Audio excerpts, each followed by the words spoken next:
इतना कह करके व्यास जी चले जाते हैं तो समय आने पर अंबिका के गर्भ से एक पुत्र का जन्म हुआ, जो जन्म से ही अंधे थे।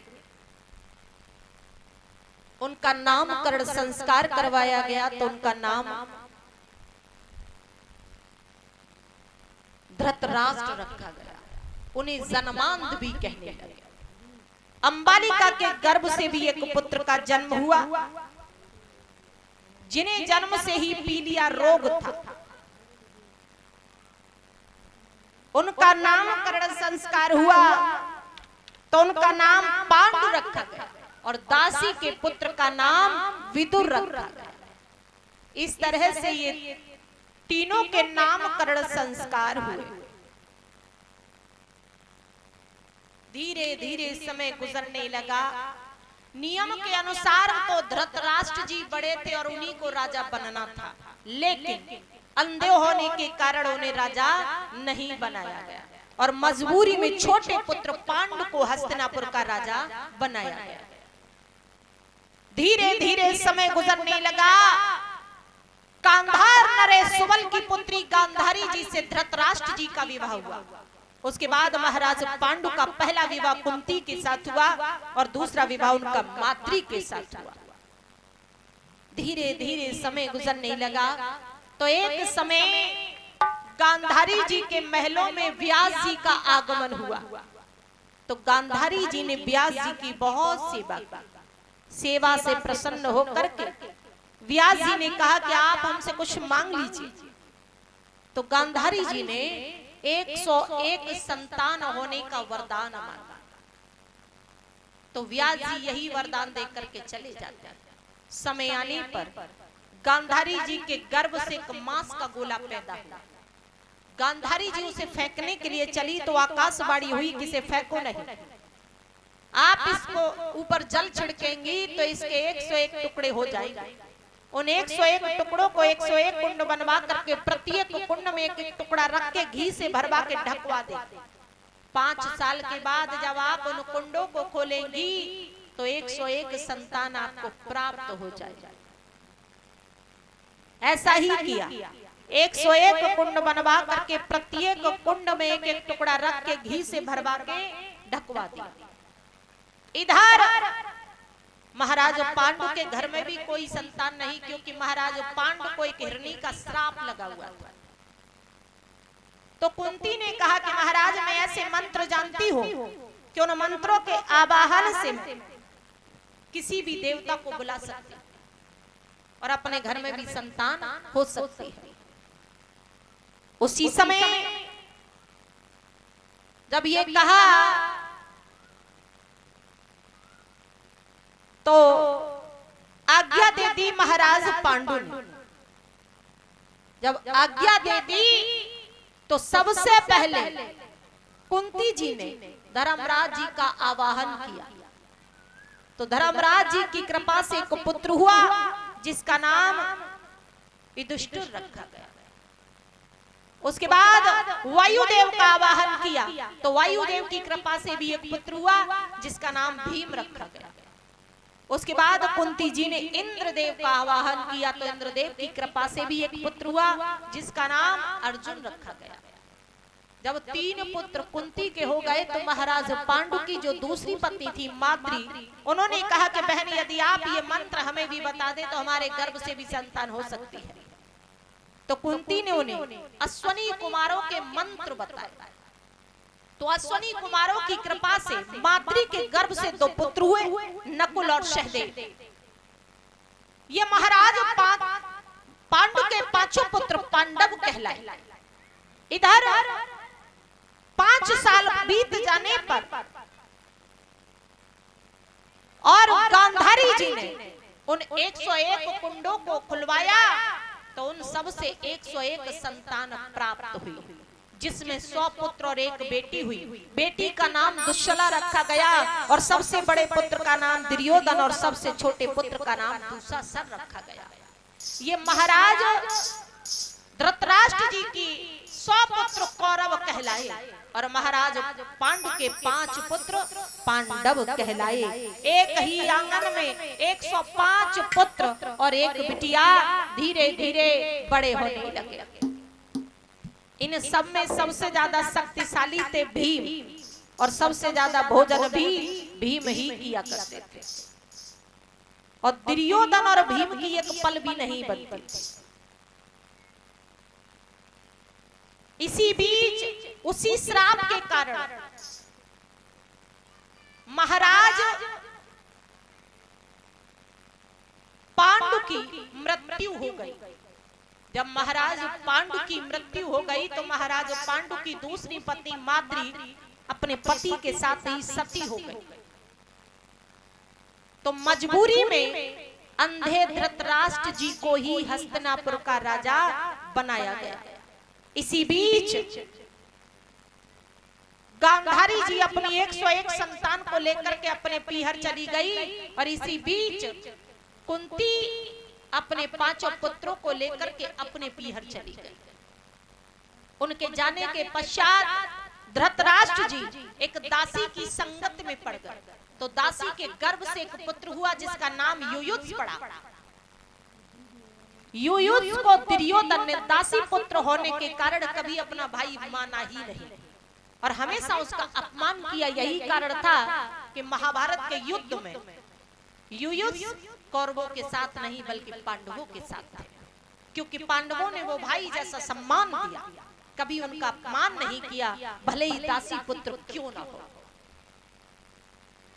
दोनों रानियां जब लौट करके आई तो बहुत उल्टा सीधा कहा धृतराष्ट्र जी को। धीरे धीरे समय गुजरने लगा।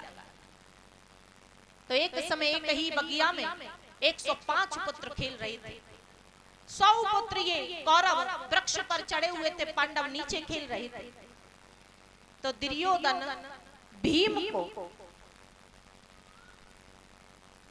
भोजन के लिए चिढ़ाने लगे, क्योंकि सबसे ज्यादा भोजन भीम किया करते थे। तो जब भोजन के लिए चिढ़ाने लगे, भीम से रहा नहीं गया, और क्रोध के आवेश में आकर के उन्होंने उसी वृक्ष को पकड़ा जिस पर 100 पुत्र चढ़े हुए थे, हिलाना प्रारंभ किया। इतनी तेजी से हिलाया, इतनी तेजी से हिलाया कि 100 पुत्र फल की तरह टपक गए।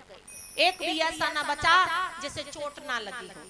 जब मल्लम पट्टी करा के और सभा में पहुंचे तो जब शिकायत की तो हर किसी ने जाकर के भीम की शिकायत की। भीम को बुलाया गया, भीम ने सारी बात ज्यों की त्यों कह दी, तो उसमें भीम की कोई भी गलती नहीं पाई गई। जब कोई गलती नहीं पाई गई, भीम को बिना सजा के ही छोड़ दिया।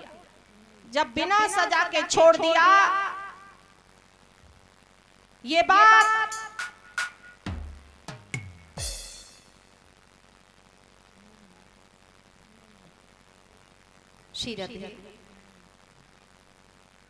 बिना सजा के जब छोड़ दिया तो ये बात दुर्योधन को बहुत बुरी लगी। उन्होंने अपने मामा शकुनी से सलाह मिलाई और कहा कि मामा कोई ऐसा उपाय बताओ जिससे ये भीम खत्म हो जाए। तो मामा शकुनी ने कहा कि भीम को खाने का बहुत शौक है, और कहा कि जब भीम को खाने का बहुत शौक है तो भीम के लिए जहर के लड्डू और भोजन तैयार करवा, चुपचाप से निमंत्रण कर दो। ऐसा ही किया, जहर के लड्डू और भोजनों को तैयार करवाया। भीम उस चाल को समझ नहीं पाए, भोजन के लिए पधारे, जहर के भोजनों को ग्रहण किया और भोजन करते करते वो मूर्छित हो गए। तो दुर्योधन ने उन्हें जल में बहा दिया। जब जल में बहा दिया तो वो बहते हुए पाताल लोक में पहुंचे। वहां पर बासुक नाग की बिटिया अहल्दे ने भीम को निकाल लिया। बासुक नाग के महलों में एक अमृत का कुंड था, उसी कुंड से ला करके और भीम को जब अमृत पिलाया तो भीम पुनः जीवित हो गए। वहां पर भीम का विवाह अहल्दे के साथ हुआ। 14 महीने तक वो अहल्दे के साथ रहे और 14 महीनों के बाद भीम वापस अपने भाइयों के पास लौट आए। जब वापस लौट आए भाइयों के पास तो सारा हाल कह सुनाया। धीरे धीरे समय गुजरने लगा। जब धीरे धीरे समय गुजरने लगा, ये बात जैसे ही